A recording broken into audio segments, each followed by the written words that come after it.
दोस्तों आज की वीडियो में हम लोग चर्चा करेंगे नीति निर्देशक तत्वों के बारे में। दोस्तों नीति निर्देशक तत्वों का वर्णन भारतीय संविधान के भाग 4 के अनुच्छेद 36 से लेकर 51 तक में नीति निर्देशक तत्वों का वर्णन किया गया है। और दोस्तों मैं आप लोगों को सबसे पहले ये नीति निर्देशक तत्वों के बारे में बताने से पहले समझा दूं कि ये होता क्या चीज है।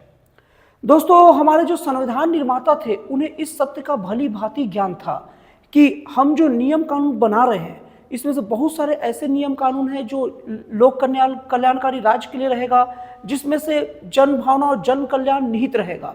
लेकिन ऐसे हमारे देश के भौगोलिक कारण और बहुत सारे भौगोलिक सामाजिक राजनीतिक कारण हैं जिनके वजहों से वो नियम कानून अप्लाई राज्य द्वारा जल्दी नहीं किया जा सकता है। तो यहाँ पर संविधान निर्माता कुछ ऐसे कल्याणकारी उपबंध की बातें की जिनको लागू कराने के लिए राज्यों के ऊपर छोड़ दिया गया।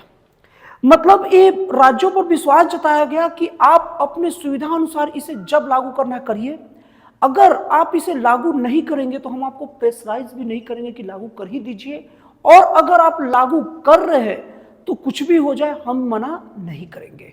दोस्तों नीति निर्देशक तत्व हमारे देश के लोकतंत्र के साथ साथ जन कल्याणकारी राज्य के निर्माण के लिए अति आवश्यक है। और दोस्तों इसकी विशेषता को देखते हुए भीमराव अंबेडकर भारत के संविधान के नीति निर्देशक तत्व को एक अनूठी विशेषता कहा है। और दोस्तों केटी शाह ने राज्यों की सुविधा अति तक सुविधा देते हुए केटी शाह ने नीति निर्देशक तत्वों को एक ऐसा चेक कहा है जो बैंक की सुविधा के अनुसार अदा की जाएगी, जो सही भी है। तो दोस्तों अब हम लोग नीति निर्देशक तत्वों में जो उपबंध है वो अलग अलग अनुच्छेद के हिसाब से हम लोग पढ़ना शुरू करते हैं। तो जैसे कि मैंने आप लोग को बताया था कि नीति निर्देशक जो तत्वों का जो वर्णन है अनुच्छेद 36 से लेकर 51 के बीच में किया गया था। तो दोस्तों अब अनुच्छेद 36 से स्टार्ट करते हैं। दोस्तों अनुच्छेद 36 में राज्य को परिभाषित किया गया है। जैसे कि नीति निर्देशक तत्वों में वर्णन है कि राज्य एक करेगा, तो राज्य है क्या चीज उसको परिभाषित किया गया है। दोस्तों राज्य का मतलब यहाँ पर लोकसभा विधानसभाओं को बोला गया है और उसके अंतर्गत जितने भी अधिकारी प्राधिकारी है उस सबको उसमें ले लिया गया है। दोस्तों एकदम आसान भाषा में अनुच्छेद 36 में ये बताया गया है कि राज्य का मतलब सरकार को बताया गया है। जहां जहां राज्य की बात हो तो वो सरकार की बात की गई है। अब दोस्तों अनुच्छेद 37 की बात करते हैं। दोस्तों अनुच्छेद जो 37 में ये संविधान द्वारा साफ साफ मतलब ये भारतीय संसद को कहा गया है, राज्यों को कहा गया है कि आप वो सारे के सारे निर्णयों को लागू कराने के प्रयास करेंगे जो न्यायालय द्वारा प्रवर्तनीय नहीं है। दोस्तों न्यायालय द्वारा लागू नहीं किया जाने नियम क्या होते हैं, जैसे बता रहा हूँ। जैसे कि मान लीजिए कि लोगों को हर महीने मतलब 80 किलो मतलब 35 किलो चावल देना है। जैसे अभी सरकार द्वारा घोषणा किया गया कि 5 वर्ष तक 35 किलो चावल जनरली हर परिवार को दिया जाएगा।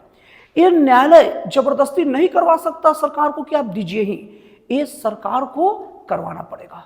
दोस्तों ऐसे बहुत सारे जन कल्याण के काम होते हैं जो न्यायालय नहीं कर सकता जबरदस्ती, वो सब के सब राज्य सरकार ये नीति निर्देशक तत्व के अंतर्गत करेगा। ये अनुच्छेद 37 में कहा गया है। दोस्तों अब अगर हम बात करें अनुच्छेद 38 में, तो अनुच्छेद 38 में संसद द्वारा राज्य को यह आदेश दिया गया है कि आप सामाजिक उत्थान से संबंधित सभी कार्य को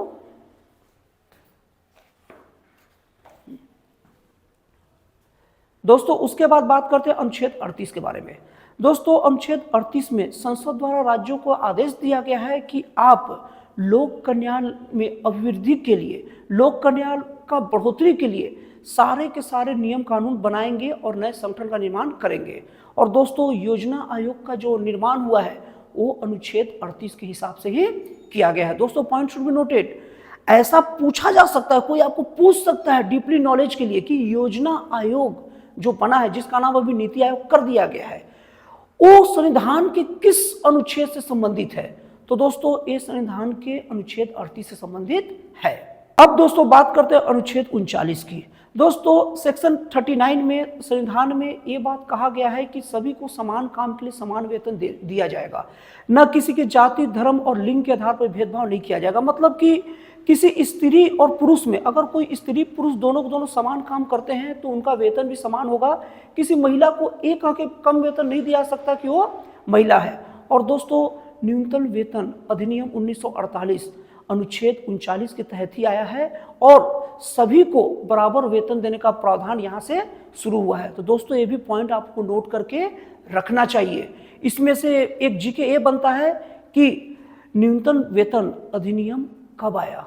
कब आया? 1948 में। और वो किस अनुच्छेद से संबंधित है? अनुच्छेद 39 से संबंधित है।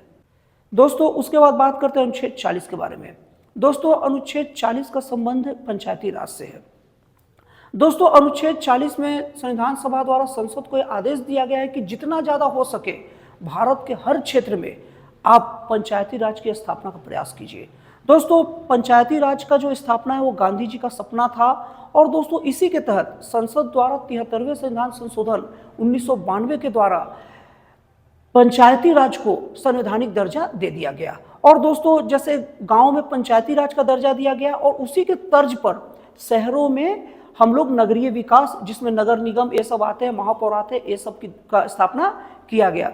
तो दोस्तों पंचायती राज या नगरीय प्रशासन या नगर निगम ये सब का संबंध कौन से अनुच्छेद से है?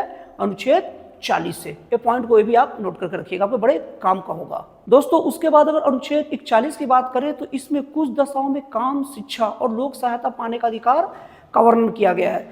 दोस्तों इसी अनुच्छेद के तहत पेंशन की व्यवस्था की गई है। तो दोस्तों आप ये बात याद रखिए, कोई आपसे पूछे कि भारत में जो बाकी को पेंशन दिया जाता है कौन से, उससे संबंधित अनुच्छेद क्या है, कौन से अनुच्छेद के तहत दिया जाता है, तो वो अनुच्छेद क्या है? अनुच्छेद 41। पॉइंट को नोट कर लीजिए। अब दोस्तों अगर बात करें अनुच्छेद 42 की, तो दोस्तों अनुच्छेद 42 में संविधान सभा द्वारा राज्य को आदेश दिया गया है कि काम का न्याय संगत और मानवोचित दशा के लिए आप मातृत्व सहायता देंगे।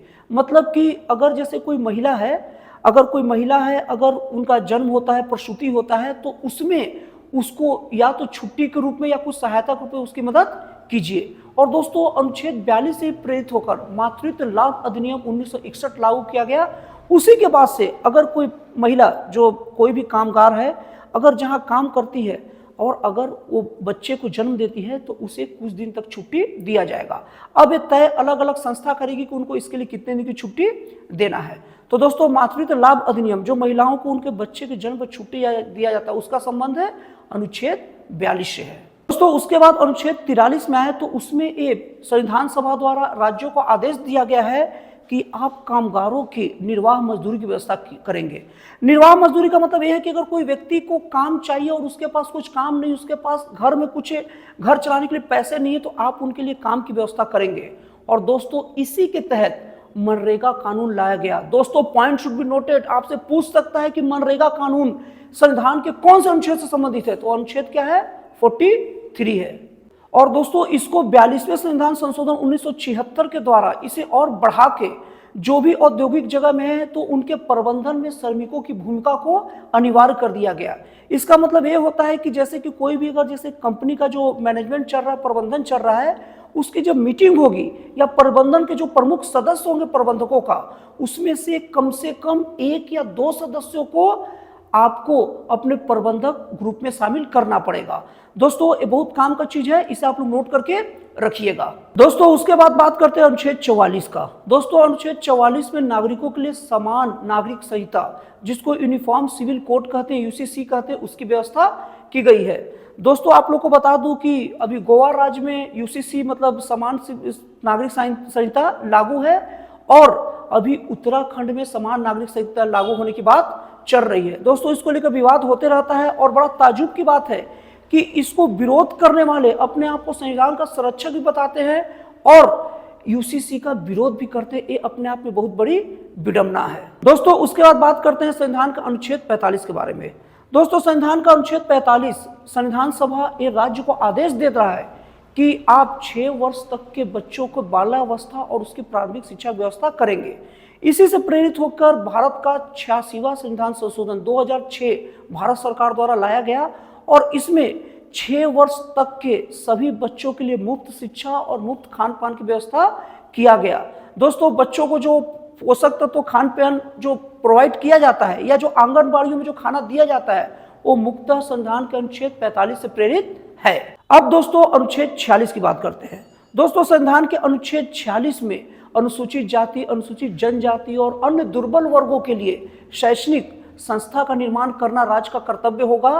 ये संविधान सभा द्वारा राज्य को आदेश दिया गया है। और दोस्तों मैं आप लोगों को बार बार बता रहा हूं कि नीति निषेध तत्व में जो चीज भी शामिल है उसमें राज्य करने के लिए बाध्य नहीं है। ये राज्य करना चाहे तो करेगा और नहीं करना चाहे तो उसे कोई जबरदस्ती भी नहीं कर सकता। ये बहुत ही अनोखा सा संविधान का उपबंध है जिसको हम नीति निषेध तत्व कहते हैं। दोस्तों अब हम लोग बात करते हैं संविधान का अनुच्छेद 47 का। इसमें संविधान सभा द्वारा राज्यों को यह आदेश दिया है कि आप अपने नागरिकों का खान पान का स्तर ऊंचा उठाएंगे और उनके जीवन स्तर को ऊंचा उठाने का प्रयास करेंगे। इसके तहत आप मादक पदार्थों पर प्रतिबंध लगाने का भी प्रयास करेंगे। अब दोस्तों ये वाली जो अनुच्छेद है ना 47, ये यहाँ पर एक पेच ए फंसा है जो आपके कंफ्यूजन को जन्म देता है। दोस्तों आप लोग के दिमाग में अक्सर कंफ्यूजन आता होगा क्या बात है भाई कि बिहार में शराबबंदी लागू है, उसके बगल यूपी में शराबबंदी लागू नहीं है, इसीलिए बिहार के लोग ट्रेन पकड़ते हैं और बलिया कूद जाते हैं और वहां से शराब पी के आते हैं फिर आ जाते हैं। तो यूपी क्यों नहीं बंद करता है शराब और बिहार में क्यों बंद है? यहाँ पर ये सारा का सारा पेच जो फंसा ना दोस्तों संविधान के अनुच्छेद 47 का नीति निषेध तत्व में चले जाने के कारण फंसा है। नीति निषेध तत्व में कोई भी अनुच्छेद चल गया उसका साफ साफ मतलब ये है कि अब राज्य को बाध्य नहीं कर सकते, राज्य की मर्जी है। तो इसीलिए बिहार राज्य उसके राय को मान के वो प्रयास कर लिया और मतलब लागू कर लिया और यूपी भी नहीं कर रहा है, आजाद है।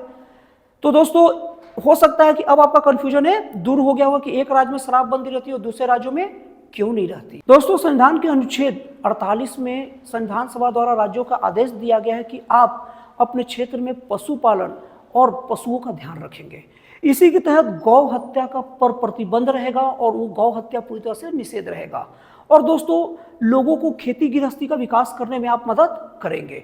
और दोस्तों इसी के तहत कोई कोई राज्यों में गौ हत्या जो कानून है वो लागू और कोई कोई राज्यों में नहीं लागू है। ठीक इसका हाल वही अनुच्छेद 47 के तहत हो गया। राज्यों के वो ये अधिकार है कि वो माने या न माने। तो जो राज्य इस संविधान सभा को आदेश को मान लिए हैं वो गौ हत्या पर प्रतिबंध लगा लिए और जो नहीं माने वो नहीं लगा पाए। दोस्तों इसी से प्रेरित होकर दोस्तों संविधान के अनुच्छेद 48 से ही प्रेरित होकर वन्य जीव एवं पर्यावरण संवर्धन अधिनियम 1976 42वें संविधान संशोधन के तहत लाया गया। और दोस्तों पर्यावरण संरक्षण अधिनियम 1986 को लाकर 48 का संविधान में जोड़ा गया। दोस्तों संविधान का अनुच्छेद 49 में बात का प्रावधान किया गया है कि आप ऐतिहासिक धरोहरों का संरक्षण करेंगे। इसी के तहत जो भी सरकारी स्मारक रहते हैं, पुराने स्मारक रहते हैं, उसको नुकसान न पहुंचाने का जो राज्य द्वारा जो आदेश दिया रहता है वो संविधान के अनुच्छेद 49 के तहत ही रहता है। दोस्तों अब हम लोग बात करते हैं संविधान का अनुच्छेद 50 का। इसमें संविधान सभा द्वारा ये राज्यों को आदेश दिया गया है कि आप न्यायपालिका का कार्यपालिका से पृथक करेंगे। दोस्तों इसके तहत देखिएगा आप देखे होंगे कि मतलब पुलिस में अगर आप जाएंगे तो पुलिस को रिपोर्ट लिखती है और न्यायपालिका तय करती है, लेकिन कंफ्यूजन की वजह से सब लोग पुलिस और न्यायपालिका को एक ही समझ लेते हैं। दोस्तों पुलिस राज्य सरकार के अंतर्गत है और पुलिस का काम केवल और केवल राज्य की तरफ से दो लोगों अगर विवाद हुआ है उसको बस पंजीकृत करना है और उसको न्यायालय में भेजा जाएगा तो न्यायालय तय करेगा कि ये क्या होगा। लेकिन दोस्तों अभी भी देखिएगा पुलिस थानों में जब दो लोग जाते हैं, दो गुट, तो आधा से ज्यादा पुलिस वाले लोग एक कहते हैं ये नहीं होगा, ये हम रिपोर्ट नहीं लिखेंगे, ये हम रिपोर्ट नहीं लिखेंगे। मतलब वहां पुलिस न्यायपालिका की तरह कभी बर्ताव करने लग जाती है और अक्सर होता है। अगर कोई भी सामान्य व्यक्ति जाएगा तो पुलिस सबसे पहले उनके साथ दुर्व्यवहार करने लग जाती है, उनके ऊपर चिल्लाने लग जाती है। तो ये सब चीजों का आप स्पष्ट व्यवस्था करोगे और अभी करना बाकी है।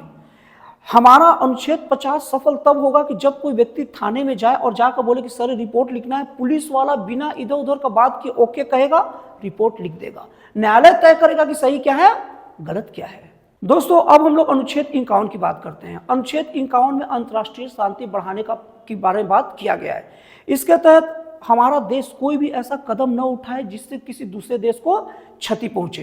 तो दोस्तों इस तरीके से भारत का एक प्रमुख भाग 4 संविधान का नीति निषेध तत्व कंप्लीट होता है। और दोस्तों इसको आप बहुत अच्छे से स्टडी करिएगा, कॉपी पेन लेके रखिएगा और बहुत जरूरी चीज़ों को जो समझ में आए उसे नोट भी करके रखिएगा।